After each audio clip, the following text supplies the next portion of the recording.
Assalamualaikum warahmatullahi wabarakatuh.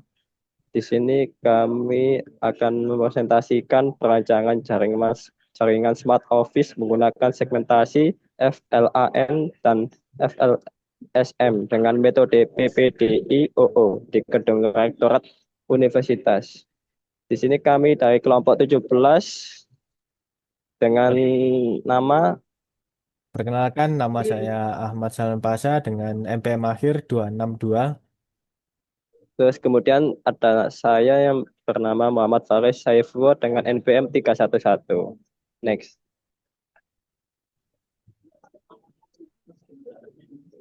Latar belakang. Infrastruktur jaringan stabil merupakan aspek penting dalam mendukung operasional harian di pusat administrasi kampus, baik untuk kegiatan akademik maupun administrasi. Namun kondisi di lapangan menunjukkan bahwa sistem yang ada belum sepenuhnya berjalan optimal. Berdasarkan hasil audit internal, jaringan existing masih sering mengalami gangguan layanan, sehingga tingkat ketersediaan yang belum optimal. Selain itu, terdapat pula beberapa area black spot yang disebabkan oleh hambatan fisik seperti tembok dan struktur bangunan, sehingga perangkat kabel sering mengalami kesulitan untuk terhubung.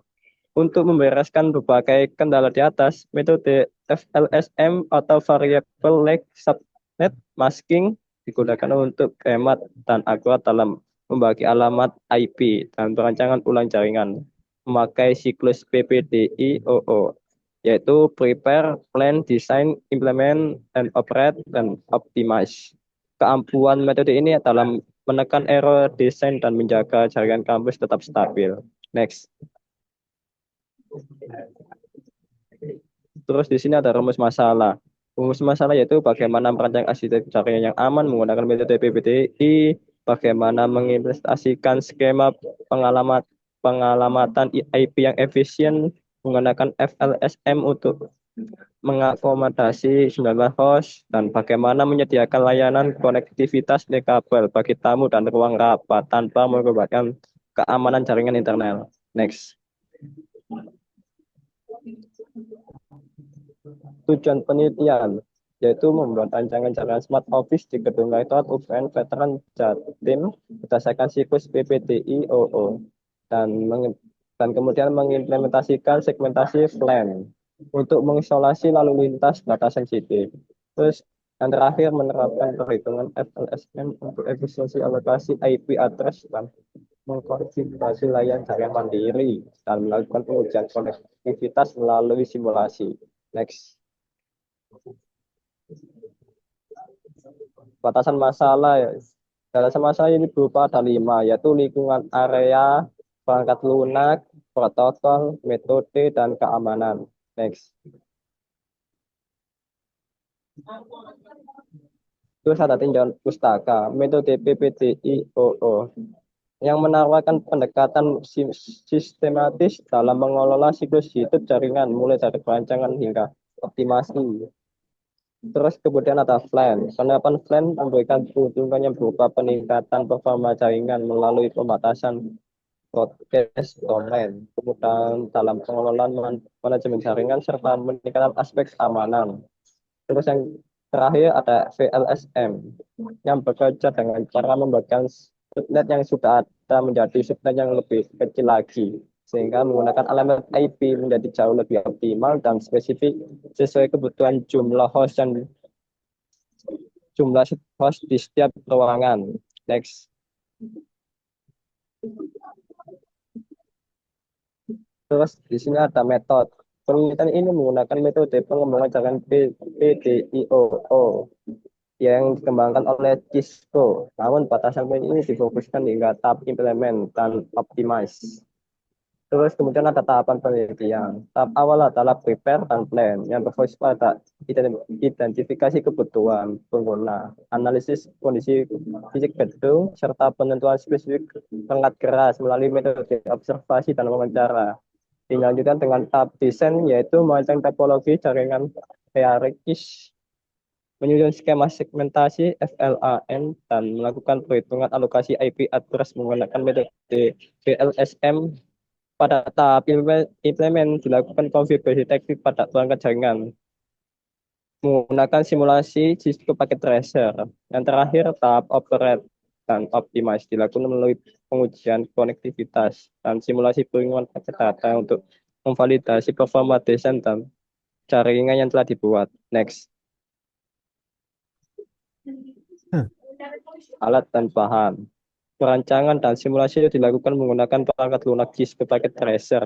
Spesifik perangkat keras yang disimulasikan meliputi router Cisco 2911 dan Swiss Cisco 2960 dan access point APPT dan server server PT.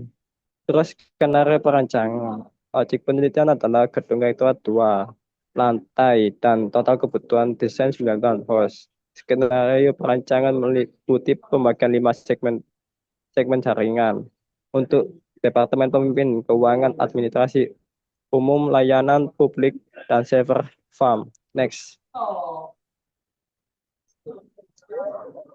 Berikut adalah Terus desain topologi selanjutnya. jaringan, yaitu kita bisa kita lihat ada topologi jaringan yang dirancang menggunakan model hierarkis dua layer, core dan akses, untuk mempermudah manajemen dan isolasi kesalahan.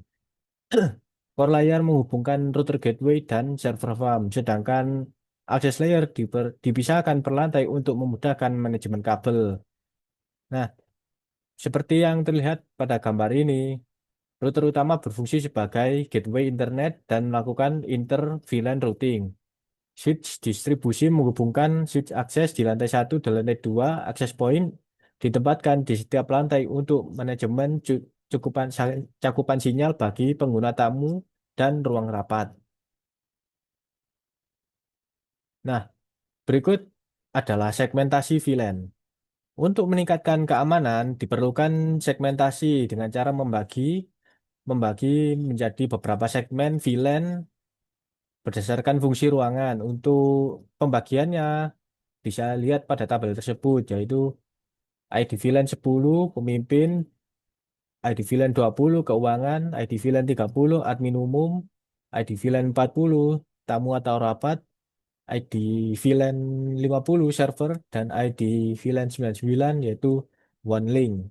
Detail ruangannya dan perangkatnya seperti berikut dengan kebutuhan host seperti berikut.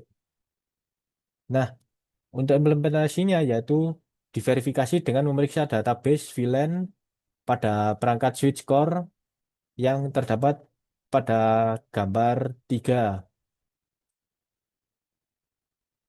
menunjukkan kelima VLAN 10, 20, 40, dan 50 telah berstatus aktif dan terasosiasi dengan port yang sesuai. Nah, untuk skema pengalamatan IP-nya bisa dilihat dari tabel tersebut. Hal ini digunakan untuk mencegah pemborosan IP. Ada pemimpin dengan network address sekian, dengan broadcast IP sekian, lalu ada keuangan, admin umum, tamu atau rapat, server, dan one link.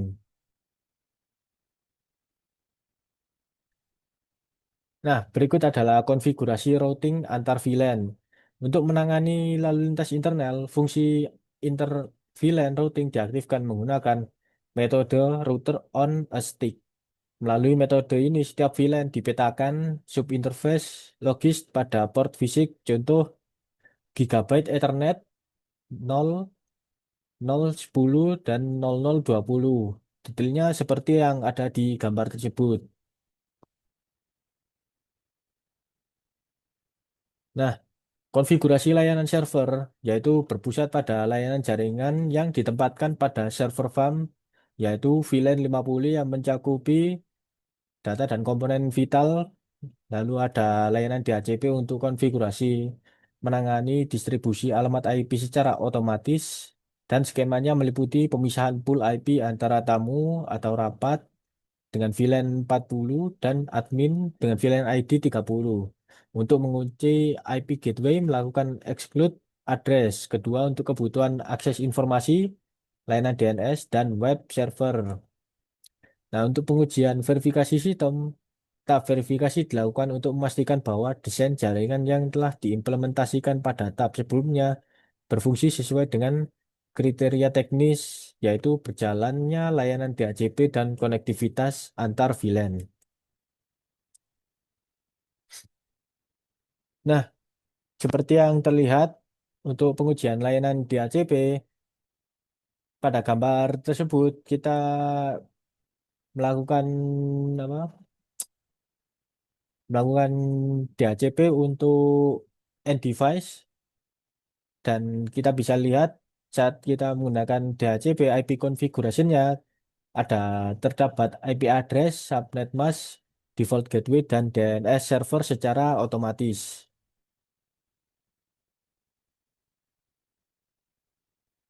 Lalu untuk itu kita melakukan tes konektivitas antar VLAN. Nah, pengujian ini bertujuan untuk memvalidasi fungsi routing pada router. Skenario pengujian dilakukan dengan mengirim paket ICMP atau ping dari PC Rektor VLAN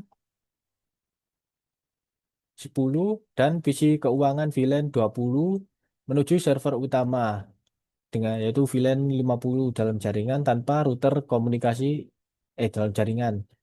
Komunikasi ini akan gagal karena perbedaan network ID.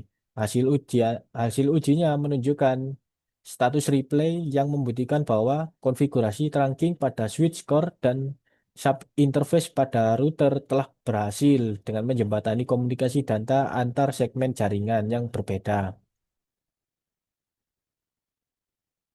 Nah, untuk analisis kerjanya yaitu hasil akhir yang kita dapatkan yaitu menggunakan siklus PPDI-OO memperlihatkan peningkatan performa jaringan di berbagai aspek seperti efisiensi pengalamatan IP, peningkatan keamanan jaringan, manajemen terpusat, dan skalabilitas jaringan. Nah, kesimpulannya, penelitian ini berhasil merancang ulang infrastruktur jaringan yang ada di gedung rektorat menggunakan metode PPDI-OO untuk mengatasi masalah stabilitas dan inefisiensinya. Nah, pada pengujian ini disimpulkan bahwa penerapan topologi hierarkis dengan konfigurasi interVLAN routing mampu menjawab perumusan masalah dan menjamin konektivitas yang dan stabil antar departemen. Kelebihan utamanya yaitu dari rancangan terletak pada efisien dan keamanan. Penggunaan teknik VLSM terbukti mampu mengoptimalkan alokasi alamat IP sesuai kebutuhan real host. Dan selain itu manajemen jaringan menjadi lebih efisien dengan adanya DHCP server terpusat yang meminimalisir kesalahan konfigurasi manual. Nah, untuk itu kita akan demokan Cisco Packet Tracer-nya. Nah, seperti yang sudah kita lihat, ini adalah topologi jaringan yang sudah dibuat. Sekarang kita akan coba kita lihat PC keuangan, kita desktop dan IP configuration. Lalu kita klik DHCP lagi. Nah, ini akan meminta request. Nah, DHCP-nya sukses. Setelah itu, misal kita ingin apa? Ngeping PC admin, ngeping ke PC admin, kita lihat kita menggunakan DHCP juga. Jadi kita harus masukkan kode yang ada di DHCP. Ini tadi adalah konfigurasi dari PC admin tadi tidak keluar. Nah, ini apa? Kita ulang lagi, kita klik di ACP-nya. Nah, ini akan meminta IP address-nya. Nah, IP subnet sama default gateway-nya, terus DNS servernya akan otomatis keisi. Nah, setelah itu kita buka PC admin, kita taruh sini.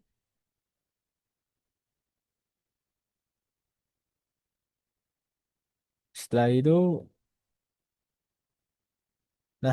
Kita taruh situ, kita catat. Kita akan coba ping.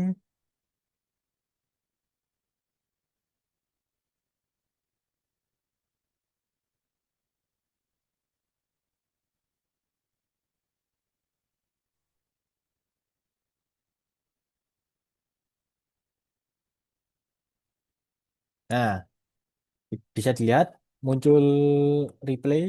Kita coba lagi.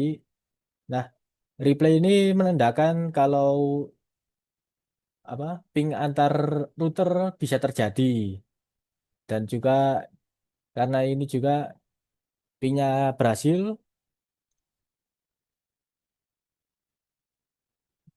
Nah, itu tadi adalah hasil dari demo Cisco Packet Tracer kita.